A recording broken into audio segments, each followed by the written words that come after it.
Welcome to the YAHOWAH blog. This will be our 16th episode on Mohammed's criminal enterprise. I have here my security detail, the great and esteemed Wookiee, to help orchestrate this program. He is, of course, necessary when we expose and condemn the nature of the Quran because, well, while Allah is completely impotent, he has managed to convince a couple of billion Muslims that they should go berserk anytime someone actually cites from the Quran or Hadith to prove that, well, that Allah is sadistic and that Islam is a death cult. But nonetheless, that is what it says, and it is our responsibility to share the truth with you. So on this, the 16th episode of Mohammed's criminal enterprise, where we have detailed everything there is to be known about the first blood in Islam, Muhammad's first successful terrorist raid, where, according to the first Muslims, they murdered 42 people. They abducted some 40 individuals. They ransomed them to buy more weapons so that they could be more successful sand pirates.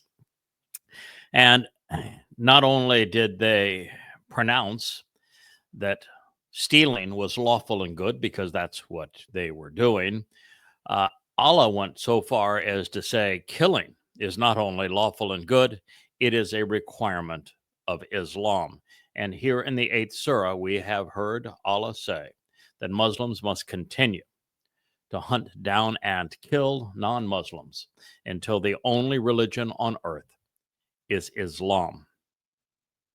So as we continue, this is from Quran 8:59. And let not those who disbelieve think that they can prevail from punishment. Verily, they will never be able to defend themselves or escape. My hand quotes are for parentheticals because Allah wasn't very well endowed as it relates to being a linguist, and well, he left the verbs out of his statement along with the object of another. So with the verbs and the object of the sentence, and let not those who disbelieve think that they can prevail from the punishment. Verily, they will never be able to defend themselves or escape. So what Allah is professing here is that so long as Muslims are willing to go and fight and kill for him and to pursue non-Muslims to the end of the earth, that no non-Muslim will ever escape, and that eventually every person on the planet will either be a Muslim or dead. So hopefully Islam has your undivided attention. If you are not a Muslim,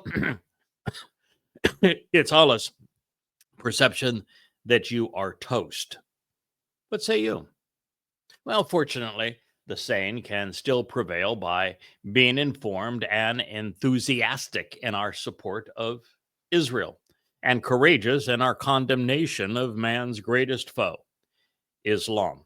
Even better, especially for a remnant of God's people, come to know and respect Yahweh, accept the conditions of the Bereth covenant family, and attend the Mikra, the invitations to be called out and meet with us.